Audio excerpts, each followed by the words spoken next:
Hey everybody, welcome back to my channel. It has been quite some time since the last time I saw you all. Hopefully you can hear me. I know there's a little bit of a delay. This is the first time I'm doing this setup in my new house here. So if there is a problem, please throw it out in the chat so I can get it fixed. But I'm super excited to be back with you. It's been, I think, since 2021 since the last time I did a live stream. And my goal this summer is to do every Monday as much as I can. There's going to be a few times where I'm in tech and I can't, but I've already got a couple of topics listed over on my website, so be sure to check those out. Tonight's topic, though, is all about Vore and how I use it on my shows. So if you follow me on social media or you have seen any of my shows in the last little bit, you've probably seen me talking about it a lot because not only is it developed by two of my dearest friends, Scott and Jess, it's also truly just a revolutionary product that has changed the way I do tech and a lot of the people that I know do tech. So without further ado, I'm going to jump right in. Today, I'm going to be showing examples of Vore Desktop on a M1 MacBook Pro. So it looks like everybody can hear me. Great. Okay. So what you're seeing here on your screen, I've got Vore open. I've got kind of a sample EOS file as well as some documentation. And I've also got some examples I'm going to run you through tonight. I do want to be upfront with everyone though. I'm not going to do a super deep dive into hardware tonight. I am going to do something hardware related later in the summer. The problem is it's kind of a rabbit hole and I have to get a whole bunch of stuff all pulled together and set up. So I'm hopeful that when I actually have a show site running, which will be in about 3 weeks, maybe 4 weeks, I could actually do one of these live streams from there and kind of show you the hardware and kind of show you how I put that all together. So tonight I'll be referencing the hardware that I use, the camera that I use, the audio devices I use and stuff like that. But this is much more going to be a dive into the software side and kind of how I set up the layouts and all of those kinds of things. So right away, I'll show you a quick little example video here of the power of Vore, if you will. So this is a QuickTime file that was recorded from the City Springs Theater production of Beauty and the Beast earlier this year, back in February, March, I believe. And I'm just going to kind of scrub through the video so that you can see. I've got a nice video feed itself coming in. This is from my camera that I use at City Springs. This is a Panasonic BGH1. But any camera that macOS will see as a camera, you can use for Vore, which is super exciting. Up here on the left-hand side, I am tracking positional data for all of our performers. So at City Springs this season, we've been using Timex trackers in the audio department, which basically are tiny little ultra-wideband transmitters that can report back the XYZ coordinates of every performer back to the computer. I'm not currently using that for lighting purposes, but sound uses it to actually image where somebody is coming in, where their voice is on stage. It's super cool technology, and it's very subtle in the space, but it makes such a huge difference in intelligibility. So anyway, that's what you're seeing there. You see the character names, you see the XYZ positional data, and yes, of course, I'm going to show you how to set all this up. Down over here on the bottom left, we've got 2 follow spots. So hopefully you've read my blog by now about the follow spot setup that I've been doing a lot lately, and that's using Roby Lightmasters, which means we have console control of a lot of things. So I've got their cue list showing up here. I've got their intensity data showing up here using some custom streaming ACN data. Down here at the very bottom, I've got the current main lighting cue number, the lighting cue label, the percentage at which it's completed. So this was 35% into the queue. And you can see if I scrub forward, that'll get bigger. It's got my next queue, the next queue label, the elapsed time in there. I also have the command line of the user 1. Not super important for archival video like this, but when we're in tech, I like to turn that on so that we can actually see, okay, did we get that note last night? If there's a question of, hey, wait a second, did we actually get that note in the heat of the moment or no? We can actually watch and see if the programmer was able to type it in time. I've got the show file name here coming in from EOS as well as some static text with just the name of the show, real-time clock, Linus, my little digital assistant, which will be its own thing one day. I don't even want to get into that tonight. And then across the top, we have cue lights. So you can see right here, I just pointed at my screen as if you could see that. We see at the top there R2, right 2 just lit up. That is the stage right number 2 cue light. And as I scrub through, you can see all kinds of other ones. So those are all done using a streaming ACN cue light system that I developed. But any kind of OSC or streaming ACN cue light system will work for that. So I've got another really cool example from the 20-sided tavern that I'm going to show everybody a little bit later, just to keep you hooked for a bit. But I want to dive right in and kind of show you the basic setup of Vore and how I like to configure things and how to do layouts and stuff like that. So obviously, to download the software, you're going to go to getvore.app. You can do Vore or Vore Mobile. I'm also not going to talk a super lot about Vore Mobile tonight. Most everything you can do in Vore, with certain exceptions, you can do in Vore Mobile. The difference is one runs on a computer, the other one runs on your phone or iPad, which is super, super cool. So we're going to go in here. I'm going to download it. Obviously, I'm not going to walk you through that because I've already downloaded it and installed it, but it's as simple as that. You click that button and you're downloading the software. They give you a really great trial period. I think it's something like 30 days that you can use it before you need to pay for it, which is really great. And the basic version, I don't remember exactly what the limitations are. They're all on the websites, but even the basic free version works pretty well for some short things here and there. So highly recommend trying it out. You don't have to make a financial commitment right away to it. So once I've opened Vore up, I'm sitting here in this kind of generic screen. If you've downloaded it for the first time and you don't have a license, you'll probably see the Vore logo there. If you ever see that Vore logo pop up, that either means your license is expired or you're in demo mode or something like that. I do have a full production license, and so mine, when I start a new show file here, just says connection disabled. So I've got connection disabled. I've got a little time and date widget down here at the bottom. And there's a cat walking in the frame. There's Maisie down there. That's the door to the catio, for those of you who know.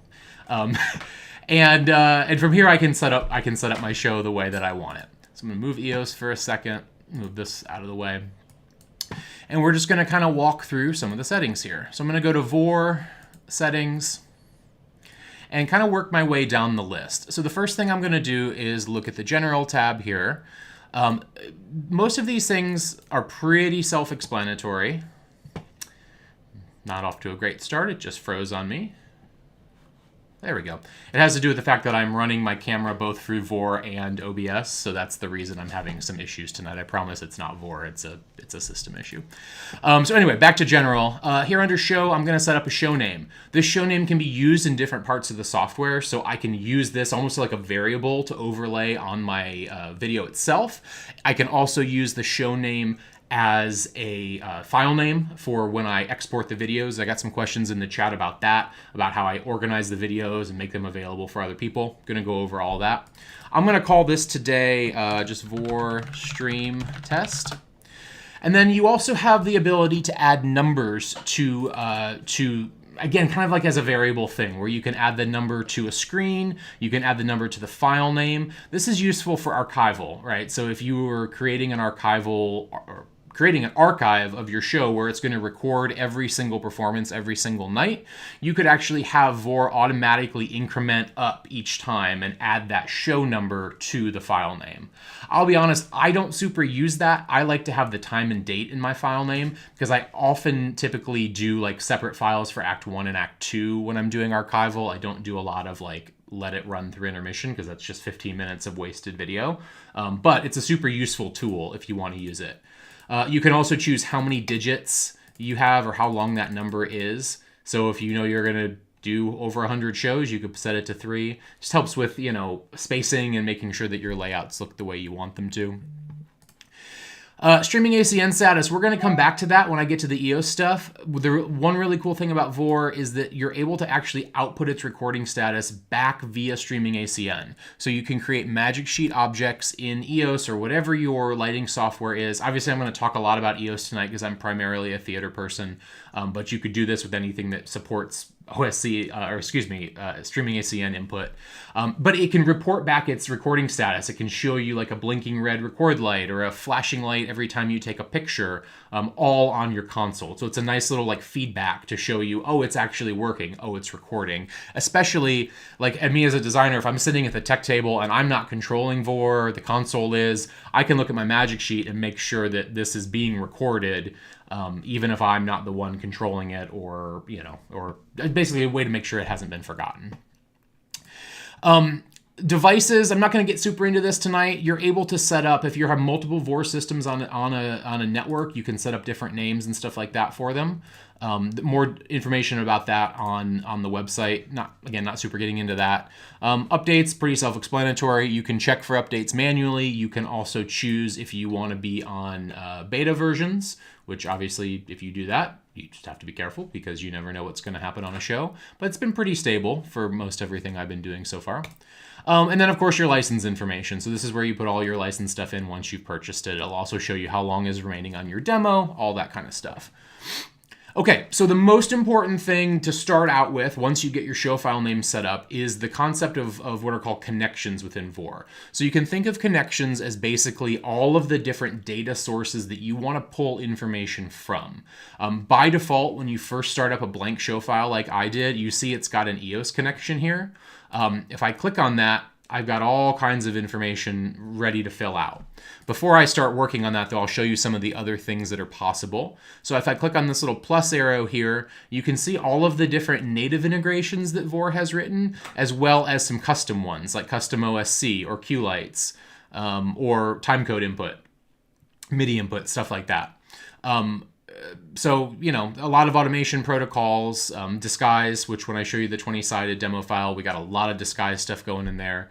PSN, that's the PosiStageNet that we used in the Beauty and the Beast video that I showed you earlier, et cetera, et cetera. So I'm going to set up EOS. And of course, you saw earlier, I actually have Nomad running here on my computer. I just minimized it. And if you're using a modern version of EOS, so anything after, I think it's 3.1, there's very little setup you actually have to do on the EOS side of things. You need to make sure that third-party OSC is turned on, and that's the end of the list. Once you've made sure that that's happened, you can actually see down here at the bottom of this EOS connection that Vore has discovered my computer. It's discovered it twice because it's seeing it locally on my local address here, 127.0.0.1, and it's also seeing it with my actual hardline network address here at my house, which is 10.1.1.2.6. That was 2.5.2.6. To show you that that will happen each time, I'm actually going to delete that connection, and I'm going to make a new one from scratch. New EOS, and right away it discovered those consoles. So like if I turn my Ion over here on, the Ion would show up. If you had 6 or 7 consoles on one network, they would all show up there. And all I have to do then to populate my settings for that EOS is click that Use Settings button. So I'm going to do that, and you can see it's connected with no errors. It's got the name, the right IP address, et cetera, and I'm connected and I'm good to go. So now over here, you can see that these little the layout objects here, the text, it still says connection not assigned. And that's because we accidentally, well, we did it on purpose, but because we deleted that first one. So what I have to do is I have to link these back over to this new object that I created. What's cool about this, though, is let's say you're going from theater to theater as a designer, or as an assistant, as an associate. You can set up your file however you want it. And then in here, when you come back to your connection, you can actually relink a different console to the existing widgets, to the existing, that existing connection path, and it'll work. Question came in, do I always link the Vore to the master console? Yes, I always do it to the RPU or to the EOS or whatever is running as the main console on the network. Okay, so before I add other things, I'm going to come in here and I'm going to retarget these layout objects to this new EOS connection that I made. So over here in layout, you can see here are my 3 little widgets. Date and time, it's pretty self-explanatory, that's the date and time one. EOS Q, this is Q plus the number plus the label plus progress. And you can see there's all kinds of different ways to lay that out, including custom, where you can kind of make your own strings with their own separators, but most of the built-in ones do pretty well.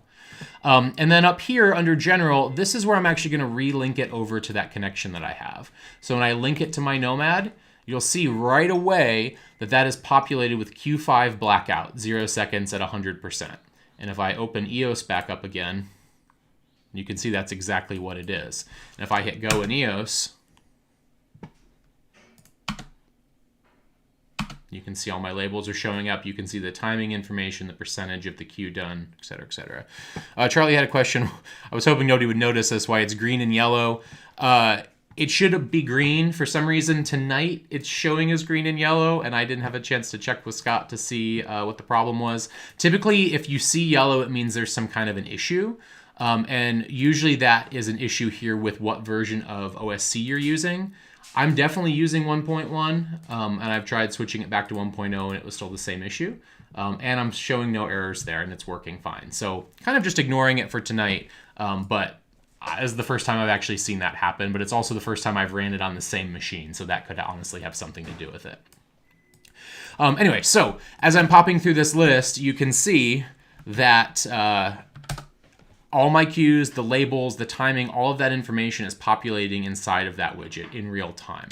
If I go through these really quickly, it's doing the same thing. So now up here, this top one, this is one of my favorite features in Vore. And when I first saw it and heard about it, I didn't fully understand the power of it until I started using it in tech. And that is the elapsed time widget. So what elapsed time does, if I assign this back over to that connection, it's going to tell me exactly how long it has been since the last change or since that last cue fired. So when I hit go here on Q9, you can see that elapsed timer already restarted. So at first glance, it's like, okay, that's cool, but okay, it just shows me the time. But when you're in tech and you have one of those really complicated sequences where, let's say, a cue is late or a cue is early, you can go in there and actually scrub through the video after and see exactly how long after you took a cue the next cue was supposed to go, or when it went when it wasn't supposed to, if that makes sense. So super, super, super powerful stuff. Other things I can do with the built-in EOS connection, let me go back to my settings again. I can change exactly what that string says as well, so I can make a custom thing. I can do hours, minutes, seconds, frames. It can say which list it was listening to. You can also specify that list here. So let's say you wanted, again, in my follow spot example from earlier, I could actually choose each list and show each list independently with their own elapsed times, which is super cool. And then I can also make a custom string where I'm basically adding any field from the available data set into this string, and I can rearrange them and stuff like that. So super, super cool there. All right, a couple questions came in here. Let me get to those really quickly. Any way to get cue list flags shown in the Vore overlay? Cue list flags meaning like live moves, dark moves, those kind of flags? No. But, you know, it's an interesting philosophy question, right? Because that's not necessarily the kind of thing that I would use this program for. I would rely on looking at the console for that. This program for me is more about how can I quickly and easily document something so that then I can rewatch it and make educated decisions on how to fix it or how to make it better. Some of that more deep data of the console, I think, it's just kind of beyond the scope of what I think that the video recording needs to show, if that makes sense. If multiple cues are running at the same time as you did, is there a way to show all current cues that are executing? No, it's only going to show you your last cue. So, you know, that I can see the value of that, right? Like if you wanted to see multiple things, if you had multiple lists, yes, because you could link each specific object to different layout objects to different lists, excuse me. But if you had two cues stomping over top of each other, it would take over. But you'd be able to see that happened based on that percentage complete as part of that string right there. So I like having the elapsed time in there. I also like having a real-time clock in there because it helps also with making decisions about timing. Let's say that a cue is finished 10 minutes ago, you're doing a straight play or something like that, but you really want to see, okay, 5 minutes into that scene, where was it? You don't have to have elapsed time for that. You could actually look at the real-time clock and just do that. We use this in the rehearsal room a lot at City Springs, where we actually have a Vore setup a Vore machine set up in the rehearsal hall that has the name of the show, has a virtual number line overlaid on it, as well as the time and the date. So as designers are watching rehearsal videos, we're able to start figuring out timing of things by watching that real-time clock, even though there's no cues firing or anything like that. We're able to see like an actual timestamp on the video, which is super cool. Okay, so let's look at a couple of other cool EOS things we can do quickly. So I'm going to actually delete these ones that we made. I'm going to delete all of them so we can start with a blank canvas here, and you can see some of the other options. Just like under my connections here, I can create different, kind of built-in connections. Same thing here under my layout tools. I can have different kind of preset widgets or preset layout widgets for all of these different kinds of things. So EOS Q is the one we just looked at. I can assign it a connection like we just did, and then I can change it. I could add as many of those as I wanted, like I did for the follow spots. And then the other EOS one is EOS elapsed. And you might be thinking right away, okay, when I showed you the one earlier, I had way more data on the screen. And that's true. I'm actually doing that using a custom OSC connection back to EOS. So in my shows, I'm actually connecting to EOS twice. I'm using the built-in Vore, connection to EOS, like I showed you how to set up, and I'm also doing a custom UDP OSC connection directly with EOS to get some other information. EOS, as many of you know, outputs a whole lot of really great data all the time. And it's also super well documented over in their manual. So all kinds of things like events, command lines, information about queues, information about subs, information about channels, all of that kind of stuff is possible to overlay in Vore using custom OSC. So the number one thing that I like to do with that, like I mentioned before, is the custom command line. So to set this up, I need to do a couple of things. First thing I want to do is I want to come into EOS and I want to turn on OSC. Because again, I didn't actually touch any settings in EOS when I first made that connection happen, which is super cool. But in order to do this, I am going to have to set some stuff up. So I'm going to go into show control settings. I'm going to turn on OSC transmit, and then I'm going to put the IP address of my Vore machine. So in this case, I'm doing it on my local computer. So I'm going to do 127.0.0.1. You would put whatever your computer on your network that's running Vore is there. And I'm going to pick a random port. Let's just leave it as 8001 because that was in there from whatever I was doing before. So I am now transmitting OSC. I've turned it on to myself or to this IP address on port 8001. I'm going to go back to live, back to my list. And now I have to set up that connection over in Vore. So I'm going to go to settings. I'm going to go to connections again. And I'm going to add a custom OSC connection. So custom OSC, and it's already enabled, it's already listening. Because we're using UDP in this situation, it doesn't necessarily know if it's working or not, but it is what it is. I'm gonna say 8001, and then I can do up to 20 addresses that I'm listening for. I'm listening for arguments on 20 different addresses. So if I go over to my documentation for command lines, you can see that the OSC output for a command line is /eos/out/user, then the user number, and then CMD. And so the argument that gets sent back with this address is the command line of that chosen user. So over here in Vore, I'm going to change this to EOS out user, and I'm just user1 CMD, and that's it. Nothing really happened, right? Because now I need to go actually put that into a layout object or put that into a widget so that I can see it. So I'm going back over to layout. I'm going to move over this stuff a little bit so it's not right on top of each other. Oops. There we go. And now I'm going to add a custom OSC widget from that connection that I made.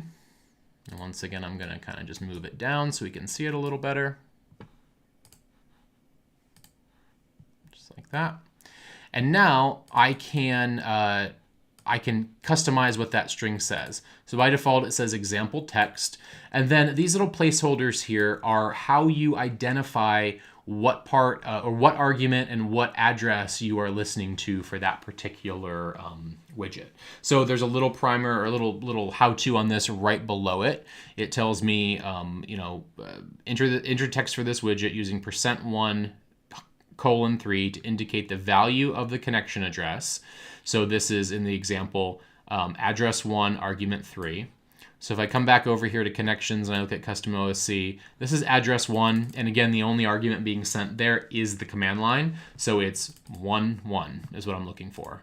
Address 1, argument 1, example text. So right now it just says example text, but if I come over here and start typing in EOS, you see now that command line has been populated. So what I'll probably do, so I don't have such a long thing, I could actually get rid of all of that first part. And now I just have my command line in real time overlaid on the screen. And let's say I wanted to monitor 3 or 4 different users doing different things. I don't have to set up different connections for each user. I just have to set up different addresses. So if I say this, I'm just going to copy paste this into address 2, 3, and 4. And then I'm going to change the user numbers over to 2, 3, and 4. And then all I have to do, let's duplicate this. And I'll move it a little bit. Now all I need to do for this second one is say, let's use the second address. And now you see it disappeared because there's no data there. I guess I should make some other users here. I should have thought about that beforehand, huh? I'm going to add a user 2, I'm going to add a user 3, I'm going to add a user 4. Okay. So now, as I'm typing here again, you see I'm still on that command line for user 1 in Vore. And if I switch my user over to user 2, now I'm populating on command line 2, just like that. So what I could do is I could actually say u2 colon, u2 colon space, u1 colon space. Now I can kind of see that a little bit better. And as I switch back and forth, switch back to user 1 again. There you go. So now I've got both of those command lines. And then when I show you the 20-sided one later, again, we had like 6 command lines we were monitoring at once, including a show control command line, which was really cool to watch. So you can see all the keystrokes as they play back. The other things that you're able to do, that I like to do, are things like last macro events, which I'm going to show you in a couple minutes when I show you the 20-sided file. But you're actually able to see exactly what the last macro fired was, which if you're doing a really show control heavy show or show with a lot of different triggers can be really, really beneficial and really powerful. Okay, other things we can do here, other layout objects. Let's go over that before I look at other connection things here. I can add basic stuff like that show info that we set up before, right? Now you see every time I turn something on, it kind of pops up here in the top left, and you might have clocked already that I've been editing those things as we go and just kind of moving them around. There's 2 ways to do that. I can click this little layout editor button here in my settings window, or let's say I catch an error and I got to do it quick and I don't have time to go over to where that settings window is. That layout editor is also right here next to the snapshot button. So I'm going to click that. And now I can move these things around. So I'm going to move show info over here by the Catio door. Go back to live again. And you can see it's here, but it's left aligned. So back over here in these setup, I can change those kinds of things. You can kind of anchor it to any corner of that little box that pops up. Again, you've kind of got this workbox to work in. I can anchor it center, left, right, left, top, center, all of those kinds of things. You can also, of course, change your text color, so I could make that blue if I wanted to. You could add, a background to it. You can add a solid fill. You can add a glow to it, or none. And you can also change your font. So there's some built-in fonts here that Vore uses. You can, this these 6 or 7. These 6 pretty much cover most use cases. You can also make it bold, italics, underlined, all the kind of things you would expect from like a normal text-based editor, essentially. So I got my show info there. You can see then I can say just the name or name plus number. That's where we set that up earlier with what number it was back in general. So if I come in here and I change the show number, you see it's also changing on the screen. And again, you can do that via OSC. So you could actually have your walk-in queue each night increment that number automatically by 1 if you wanted to. What else can we add here? We can add just some static text. So a nice one that everybody seems to love to put is just something that says, for internal use only, right? Because it's These are typically videos that do not get shared outside of the production group. I'm going to put that down here at the bottom, right underneath me. And I'm going to say, oops, I'm going to say for internal use only. And I'm going to make it courier so it looks, you know, real official-like and in red because it's very important, right? So static text, you can put static text anywhere you want on your screen. One of the frequently requested things that I've seen a lot is people asking about like number lines. There isn't really like a number line tool in Vore, but there's two ways that I've seen it done. One way that I do it. The two ways are you can make yourself a ping of like, you know, with transparency of a number line and then size it. I don't love that way because it takes some experimentation with taking screenshots and moving it back and forth. What I actually do for the rehearsal room is I have a series of static text boxes with the numbers on them, and I just overlay them right across the camera. So you know that they're exactly where they need to be. And I can see it because I can see the number line on the ground to add those little text anchors, which is super cool. Other thing I can do is I can add pictures. So let's say I wanted to add a show logo or add your personal logo to it. There's a static image widget. So by default, it's got the awesome little Vore app logo there. I'm going to move it down again. Oops, that's the wrong box I grabbed. I want static image. I'm going to move that down here to the bottom, and I'm going to anchor it at the bottom. There's an image. I can come in here and I can choose a different image if I wanted to. I can put my own show logo, I can put my logo, I can put the company's logo, anything I want in there. If you had a watermark image, for example, you could put that in there. And I'm pretty sure any image format works for that. I typically use PNGs because my stuff needs to have transparency. Obviously, if you use a JPEG or something that does not have transparency, you're gonna get a box across your image, your video, excuse me. And then, of course, the date and time widget like we talked about before. So date and time has lots of options as well. I'm going to put that down over here on the bottom, anchor it down here. You can choose your format. You can make a custom format. I like to work in 24-hour format because it just makes more sense. I'll fight you. It's fine. Here is, you know, the date and the time with frames, or excuse me, with seconds and frames right there. Again, super useful. And that's really it for the basics of like how to set up, you know, to get yourself going real quick. I think the really cool thing about like using it right out of the box with EOS is if you remember when we went back and made that new show file, it automatically had a connection ready and it automatically discovered the consoles. So you could install the software, be on the same network, click the Use Settings button, and you're recording a show within a couple of seconds. You don't have to spend time putting in IP addresses, doing all of that kind of stuff, assuming that your network is set up properly and working well. Oh, looks like I have a couple of things overlapping each other, which I should have probably fixed. I'll turn it off for now. But yeah, that's the basics of that. So I'm going to show you a couple of other show files that are a little bit more complicated than this. Oh, you know what? I'm so sorry. I should look at my own notes. I forgot about recording formats and stuff like that. So we've got a basic layout set up. The next thing we need to do is figure out how I'm recording the video, what format I'm recording the video in, where I'm getting my audio from, and where those files are going to go. So a question came in earlier in the chat about how I like to manage those videos. Here's a good example of that. This is a direct look at the Google Drive folder for the 20-Sided Tavern. So you can see that this Google Drive folder has every single show split up into two videos per show, because again, there's an Act 1 and Act 2 since we hit first preview. I love using Dropbox or Google Drive for this because if you set your location to be one of those two places, you don't have to think about it anymore.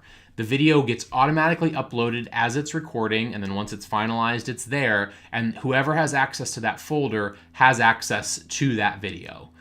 You can see like it's not taking up storage space for me because these are all in the cloud. I've got this folder set to not auto download, but if I want to, I can look at specific ones that I have downloaded to my computer. We do the same thing at City Springs. We usually have a Vore folder that all of the creative team has access to. We use it for stage manager trainings. We use it for sub trainings, all that kind of stuff. And then typically when the show is done, so on closing night, we'll go back through and we'll delete all of those videos and leave like a single archival copy, typically of either opening or closing night, whichever one is a little tighter and a little better, which hopefully is closing night, so that we have that in our archive. But for a long-running show like this, like, it's great to have all of this. We'll probably do a cleanup of this every couple of months just because we don't necessarily need this many files. But with a show like 20-sided, it's very important because it can change every night. The show reprograms itself as it goes on. So we need to be able to go back and say, wait a second, was this like this last week? And we can go back, we can scrub through a video and see, oh, it was like this last week. We need to fix that. So how to set that all up. That's the next example to show you. So that's on my next little settings pane here, and that's under recording. So there's some general settings like preventing your computer from going to sleep, which is really important. Obviously, you don't want your computer to go to sleep in the middle of recording. You can dim your display. You can automatically stop recording when storage is low. I highly recommend that you leave this setting turned on. It might seem counterintuitive because you never would want the software to stop a recording, but if you run out of hard drive space, Vore doesn't know what to do at the end there if you not turn this setting on. So it'll just kind of, your file will be lost is what will happen because it can't finalize that video file.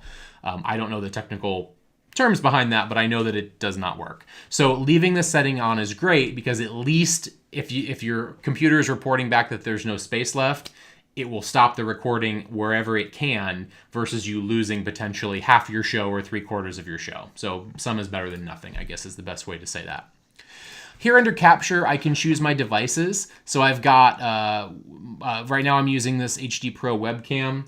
Of course, with continuity camera, which is super cool, you can also use your phone. I wouldn't necessarily recommend this just in terms of latency and stuff like that. But if I switch this over to my work camera, I didn't actually practice this, so yeah, I shouldn't have done that without practicing it.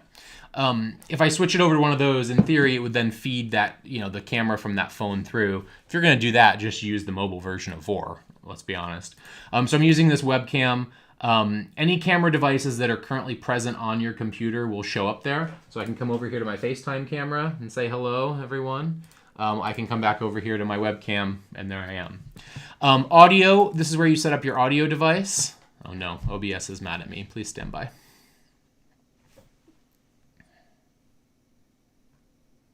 OBS is yelling at me for, oh, no, I'm back. Okay, great. I'm coming back to you. So audio device, I have a lot of different audio devices on this computer because I do a lot of different things. Right now I've just got my MacBook microphone, so that's the built-in microphone. Again, you don't need super great hardware for this. You just need a pretty simple MacBook. You could use the built-in microphone and the built-in FaceTime camera, just turn it and face the stage and get a pretty good recording. I could switch it over to any of these other devices. For example, if I switch it over to my Yeti microphone, you're going to see now I have 2 channels coming in. So this is where things, and you've seen me talk about this on my blog and on social media and stuff, this is where having multi-channels of audio like program, timecode, comm recording, all that kind of stuff can be set up. You have gain control of each channel. So if the program feed is a little too hot, you don't have to bother the sound department. You can pull it back yourself a little bit. If your comm feed is a little too low, you can push it up a little bit, vice versa. And Scott's going to be mad at me if I say this wrong. I think it supports 8 channels of audio, question mark. Let's see. Let me go to a 64-channel device and see what happens. Did not like that. So yeah, don't do a 64-channel device. Let me reopen Vore for a second. Again, I'm going off script. I should have stuck to what I've rehearsed here. All right, while this is reloading, I'm going to go back to some of your questions for a second here. So a couple questions here. Multiple cues. I've got that one. Oh, great. Do you have a specific camera or mic you like to use for recording? Yes, I do. So the camera I use for most of my shows is the Panasonic BGH1.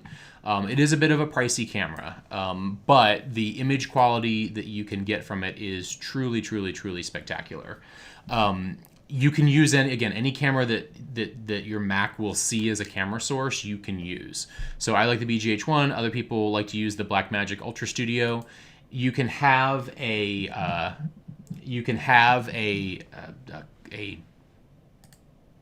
capture card getting the feed from your sound department camera if you want to. Anything that works for a camera source will work within Vore.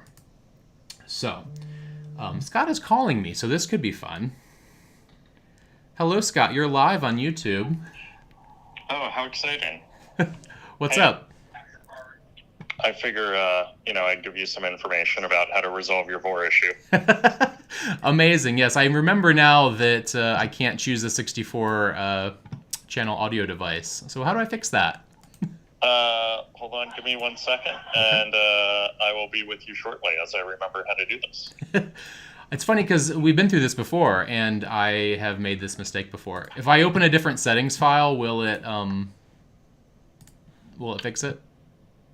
No, because it's a device setting. Got it. So in the meantime, I love the BGH. I've used a couple different cameras. You can also just take a GoPro, take the HDMI out of it. You can take your DSLR, you can take HDMI out of that. I like to use the Blackmagic capture cards because they're relatively cheap and easy.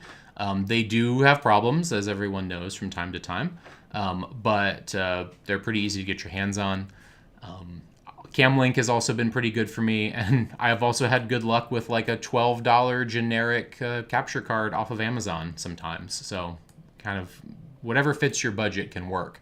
Obviously, the nicer the camera, the nicer the equipment you have, or the not necessarily nicer, but the more higher end, you will have better image quality, better sound quality. In terms of audio, then, what I typically do is I do one of two things. If I'm working in a system that is all network-based and they've got a Dante, a robust Dante network, I typically will tap into that. So I'll make sure that the Vore computer has Dante Virtual Sound Card on it, and I will grab whatever channels I need from that with the sound department. If I'm using an analog system or a company that doesn't necessarily want to do that or have the technology for that, I typically have a little 4-channel Behringer audio interface that I have. I also have an M-Audio one, and I'll take a program feed on an XLR line coming off of the soundboard, and then you could use a room mic, you could use a little thing to tap your headset if you wanted to. Lots of different options there. Or, again, you can just use the built-in microphone on your MacBook. Works pretty well. Any luck, Scott? He's still getting back to me. Okay, in the meantime, I messed up my screen. There it is. In the meantime, any other questions? Oh, lenses. Yeah, so I use 2 different lenses for the most part. I use a 12 millimeter and a 20 millimeter, I believe, are the 2 that I have. One of the 12 works really well if I have a tech table that's up close. The 20 works really well from a balcony rail. Keep in mind, those are the BGH. It's a micro 4/3 thing, so whatever the difference in that is, but you know. Okay, so while Scott is working on figuring out how I fixed the problem that I created, I'm going to show you the next thing that was on my agenda anyway, and that is how do I set up the streaming ACN object in EOS to show me the status coming back from Vore. So again, like if I've got Vore being automatically triggered by the console, I want to have some kind of visual representation to know that, hey, it's working, hey, it's coming back, and I'm seeing that it's recording. So I'm going to go back to my EOS file here, and I'm going to show you a couple of quick things on the Vore website. So if you go into their documentation, there is a link on the side that says Magic Sheet Assets. There's a bunch of little SVGs that you can download and import into your show file to make these kind of custom indicators. You don't have to use those. You can use just generic Magic Sheet objects if you want to, but I really like the little Vore icon because it's actually a transparent ping or a transparent SVG where you can color the camera. Oh, I just got information from Scott. Okay, stand by. Okay, I'm going to throw some more questions in the chat while I'm fixing this issue, and I'll be right back with you.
All right, quick question came in while I'm working on this. Has Vore influenced your schedule for tech? Do you generally watch the entire recording, making changes as we go? So our general thing that, and when I say our, I mean my team, generally what I like to do is record anytime we're doing anything in tech, because you never know when something can be useful. So that's typically kind of falling to my associates nowadays, where if we are about to run a sequence or about to do something, we will automatically hit that record button and record whatever it is that we're trying to see, because you never know, like we might run something 5 times and we don't need it, but then that 6th time we did need it, and that way we have it. So that's I think the biggest thing that's influenced me for tech. It doesn't necessarily influence the schedule a lot, I would say. It does make the process a little more efficient, I think, because you don't necessarily anymore have to figure out, you don't have to figure out from your like chicken scratch notes the night before what something meant. You can actually go in and watch the video, have the context of whatever the issue was, and make those informed decisions. So it's actually made, I think, that the notes process a little bit more efficient. And honestly, like every department is using it now. Sound has been using it more and more. Scenic has been using it to watch transitions happen. Our stage managers love it because I can record their call, and they use it to practice themselves. They use it to see where something went wrong, where maybe they threw a cue light a little too early, a little bit too late.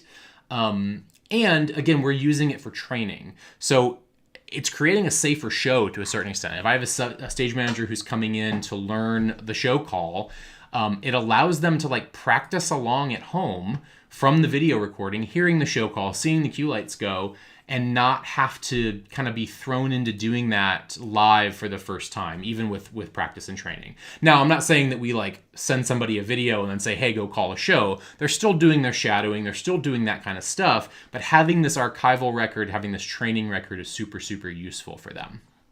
Okay, I'm back up in business now. Thank you, Scott, for helping me with that. I remember to never do that. 64 channels is not the way to go. So I apologize to all of you. Thank you for sticking with me. Somehow we've gained viewers since that happened. So cool. So what I was talking about was how I like to use these little icons from the Vore website in my EOS Magic Sheets. So what I'm going to do is I'm going to go over to EOS for a second, and I'm going to go ahead and set up a new Magic Sheet with one of those objects. So to do that, I'm going to come in here. I'm going to do Magic Sheets. I swear, this layout in EOS, I know it changed about 10 years ago. I still like hunt for things sometimes. I'm going to make a new Magic Sheet, and I'm going to grab a streaming ACN object. So over here in the library, you can see right here underneath the text box, kind of by the clock and by the foundation input, I've got a streaming ACN box. I'm going to make that kind of just a big old box here, and I'm going to link it to the universe and the address that I set up earlier when I was setting up Vore. So by default, I believe that is universe 901. Streaming SCN says, yep, 901. I'm going to turn that on. So I'm going to remap this streaming ACN object over to 901.1 and look at it. Nothing really happened. It has a 1 in it now, and I see a little bit of a level there. That's cool. What if I come over here and I click record? Whoop. Now I've got a pulsating bar going up and down, showing me that recording status. What if I want to see snapshot status as well? I'm going to copy paste this, and I'm going to link the next one to 901/2. Oops, 901/2. Wait for it to refresh. Now when I click snapshot, it's taking pictures, and I'm getting that little flash each time. I've got this going each time. This is cool, but it's kind of distracting, right, to see the bar going up and down. So I'm going to use some of EOS's built-in tools to change that. I'm going to delete the snapshot one for a second and just focus here on our recording status one. I'm going to come into the styling tools here within EOS. I'm going to make this red. Now when I do it, I've got a red bar going up and down. Still kind of distracting seeing that. So instead of seeing it go up and down, I'm going to link the fill color to the target intensity. So now when I do it, and I hit record, I've got more of a flashing box, which is a little less distracting in my opinion. I'm going to let it keep recording while I do this. As far as I know, there's actually not a way to hide the text for a streaming ACN object because it doesn't actually show up as a text field. What I typically do there is I make the font like a size 1. And now it's just a blinking red box. Hooray. So now what I can do with that blinking red box is I can layer that SVG from the Vore website over top of it. So I'm going to come in here to my my assets, which I've already imported. If you haven't, you can use the import tools within EOS to do it. And I'm going to drag over this Vore record.svg. I'm going to make it nice and big. And then I'm going to size this stuff accordingly so that this box goes behind that SVG. And now when I do this, I've got a little flashing red Vore logo, which is super, super cool. I can do the same thing if I want, let's say for the snapshot status. So maybe instead of red, I want my snapshot to be blue. I'm going to do that, and then I'm going to grab the camera icon and throw the camera icon here. And again, you can make these a little bit more uniformly sized. I'm just doing it kind of quick.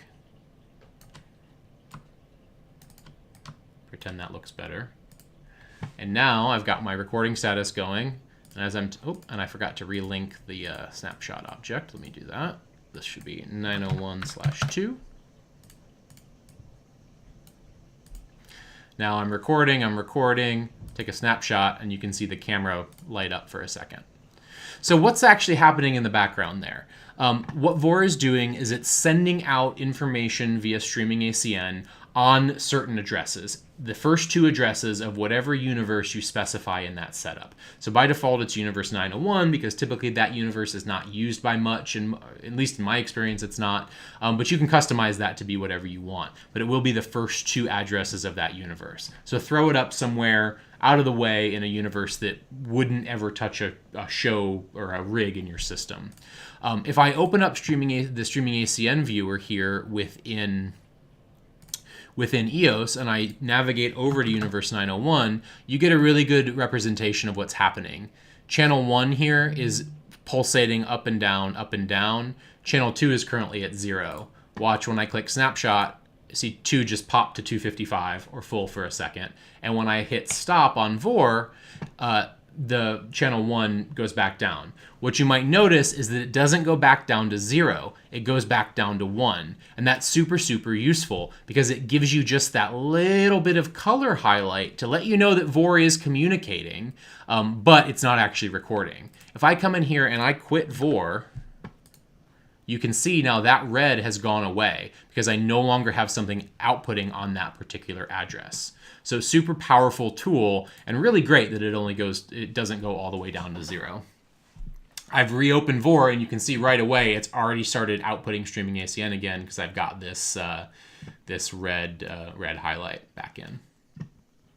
And again, typically the delay you're seeing with me opening it right now, that typically does not happen. It's usually pretty fast. It's because my camera is being split amongst several different things right now, and my computer is having a hard time with it. I did see, Steven, you asked a question of how to fix that 64 channel thing. The best thing to do is to email support at Borealis, the support email address, because it involves getting into some of your system settings and stuff like that. And I don't necessarily want to like just post it all here without knowing the whole context. So just email support. Scott and Jess are super great at getting back within a couple minutes. And Scott did text me to tell me that this is a known issue that they have and it's going to be fixed. So hopefully you won't run into that issue. But it involves deleting some settings files. So that's basics of EOS, basics of how to set up the Magic Sheet objects. Last thing I want to show you before I open it up to more questions and answers is the file from 20-Sided Tavern, which I know everybody is really, really, really wanting to see. So before I show you the actual file, I will scrub through a video. I can't actually play the video for obvious reasons, but I can show you kind of the overlay of what we've got going on here. And you can see it's quite a lot. In this video, we've got so many things. I'm going to start actually on the right-hand side this time because it's the easier one. On the top, we obviously have a logo. We have some static text. We have the date. We have time code or a time clock and a time code clock, which we didn't super get into today. I can show you the basics of that if people want to see it.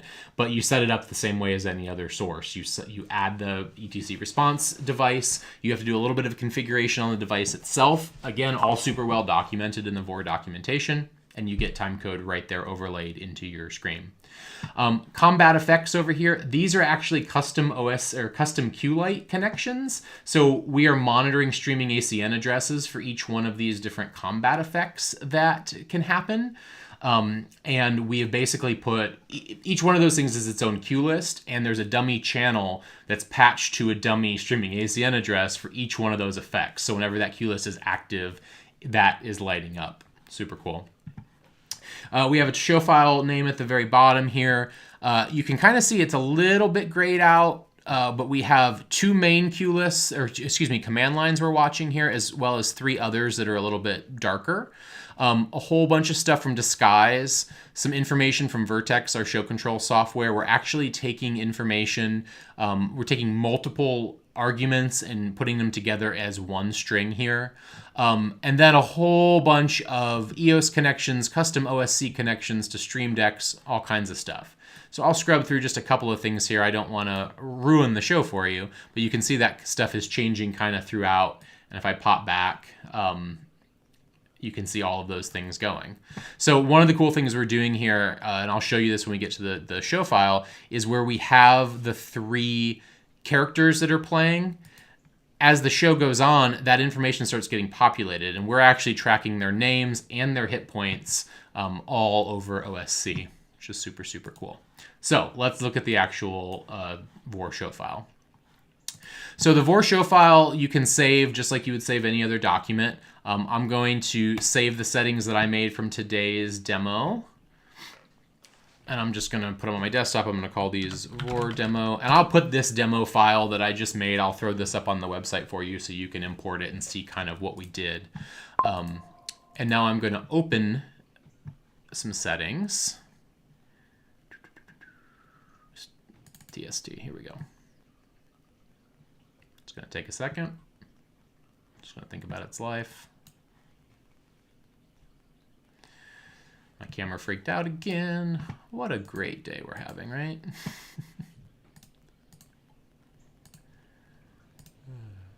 Like I said, it's my first time in 2 years doing one of these, so. Okay, great. Switching back over. So I switched over to my FaceTime camera for this one because my webcam is having problems. So you can see the layout a little bit better. What I'm going to do is please ignore the empty picture frames behind me. I have not fixed that yet. we'll look at some of these connections and some of these layout objects.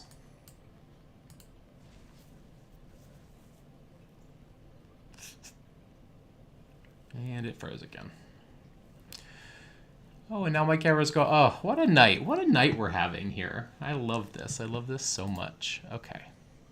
Trying again. Take. Nope, take. There we go. Okay. So I've got custom OSC for Vertex here. You can see all kinds of custom addresses we're monitoring for all of these different things.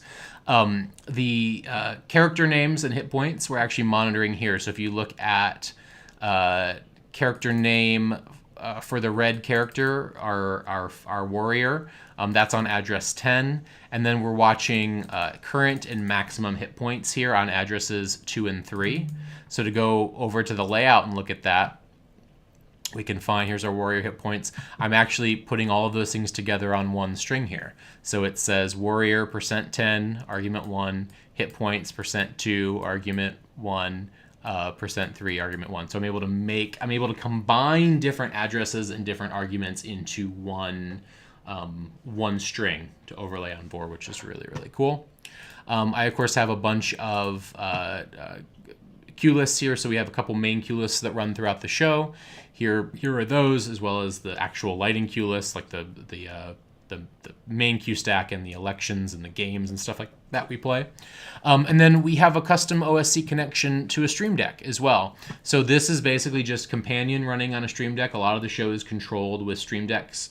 And whenever we program that Companion, when you push the button, it basically also sends, in addition to doing what it's doing, it sends a string over to Vore that says, hey, here's what I just did.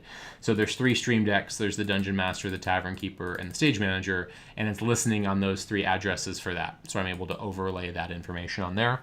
Here's my custom OSC stuff again. You can see I have more in this one. Here's that a macro tracking that I was talking about before. So it's EOS out event macro. This will give me the number of the last macro that was there. The challenge with that is that EOS does not actually output the macro number as an argument on the address. It outputs it as part of the address pattern itself. So in the Vore documentation, one of the greatest features right now is the ability to pull out certain parts of an address. So, and this is specifically for things like EOS, where it embeds the argument inside of the address. So I'm able to say, okay, grab this piece of information from within that. So to look at that over here on the actual layout, let me see if I can find it.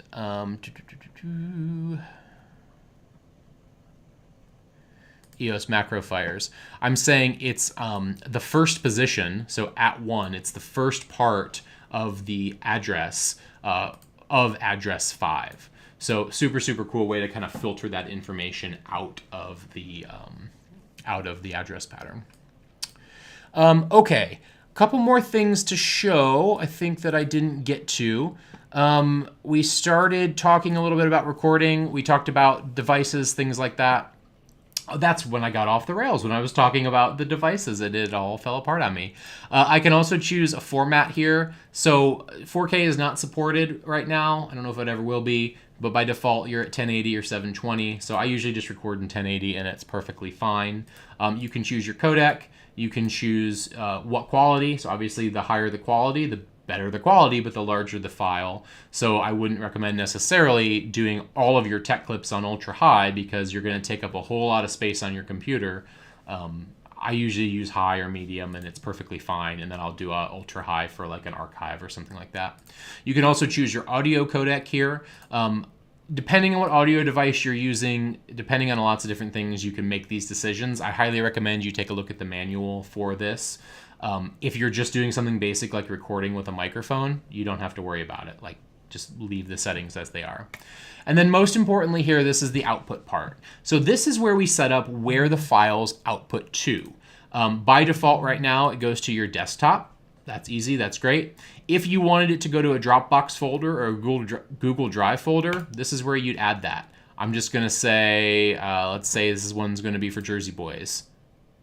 Boom, that's it. Now, when I click record, it's going to start recording that video to that Dropbox. And as long as the sync program like Dropbox or Google Drive is running in the background, it will automatically sync in the background as it goes. So if you're using, it does use a lot of your bandwidth for the internet. So if like you're doing a show like 20-sided where the internet bandwidth for the entire audience is important, what we typically do is we pause Google Drive Sync during the show and then resume it again after the show. So overnight, the computer has uploaded the file and everybody has it by the next morning, which is super great.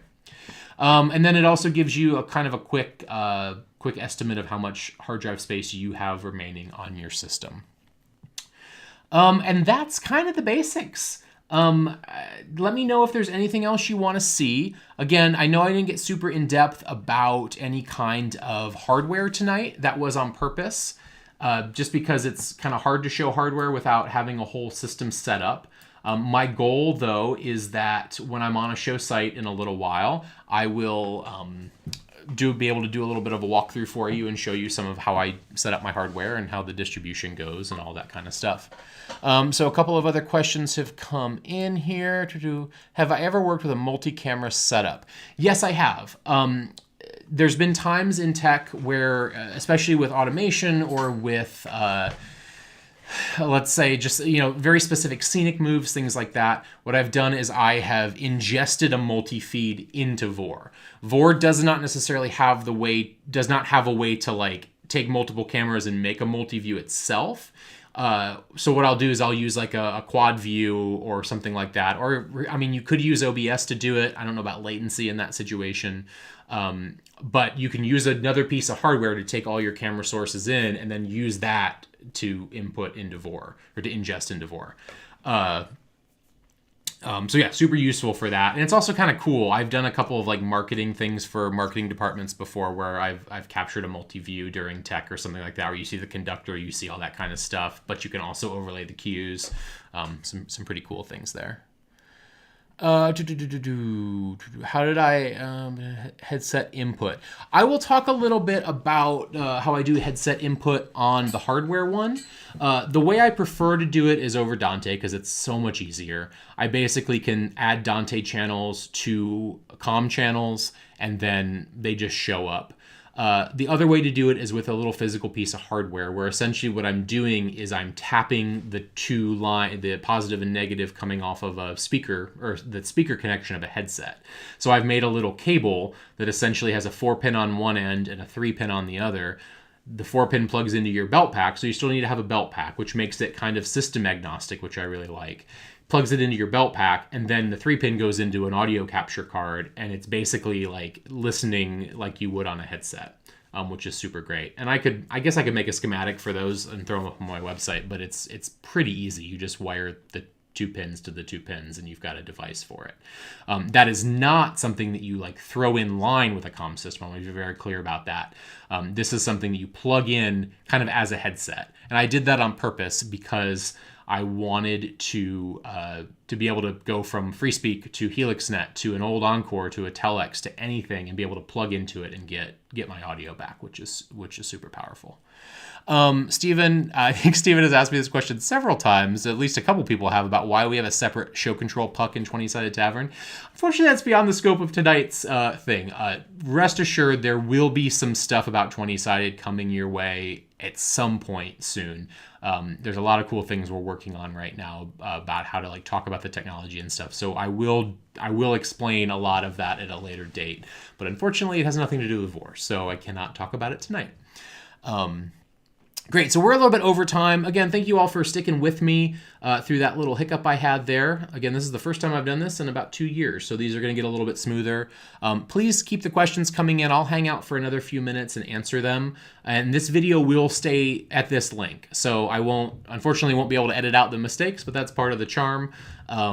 This video will stay at this link, and you can use it as a reference if you want to. And I'll also always have it on my website, so you can always find it there.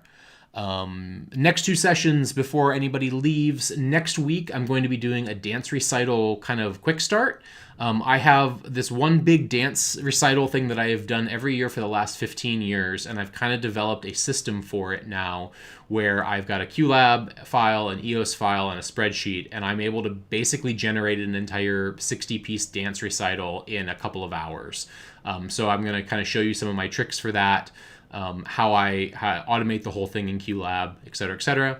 And then that will lead into 2 weeks from now when I'm going to talk about EOS color effects. So a lot of you have seen my color magic sheets where I've got, 60 some different color effects and all of their variations and things like that. So I'm going to show you kind of the basics of how to set that up and how powerful it is to use and how quick it is to use.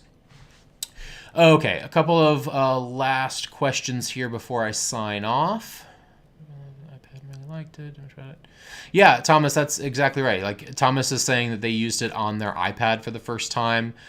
It really is. It's great on the iPad. Like you don't need, again, like you can run it on iPad Mini. Like you don't need a supercomputer to run this. Now, what I will say is that it works best on modern computers with Apple Silicon. Computers it is video, so the higher specs you can throw at it, the better quality you're going to get. But if you just need to capture something really quick for notes in tech, grab the iPhone app, do it there, have it, delete it. Like it's so easy to use and so easy to do.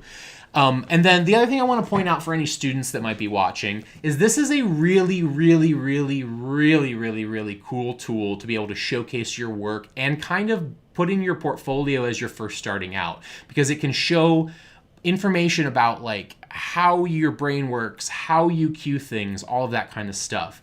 Especially if you like want to be a designer programmer and do both. Imagine having a piece in your portfolio that is now not only just like a video of a 4-minute song or something like that, but you could actually see the cues firing back. You could see that information. You could see the programming happening. I think it's a really, really valuable tool to put in a young person's portfolio or a person first starting out.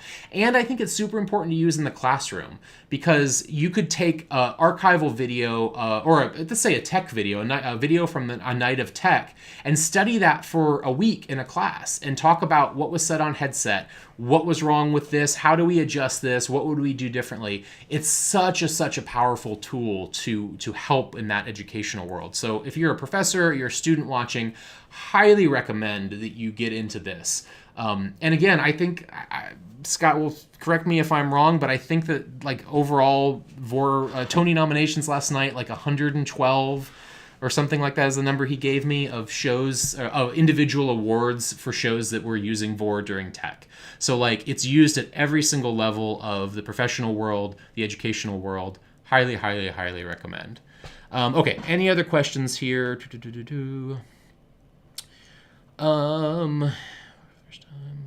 John, if you want to shoot me a message, I'm happy to chat more about that offline. Great. Well, that's it for tonight, everybody. I will throw up the title screen for a couple more minutes in case any other questions come in, but I will see you all next week. Same channel, same place. Thanks so much.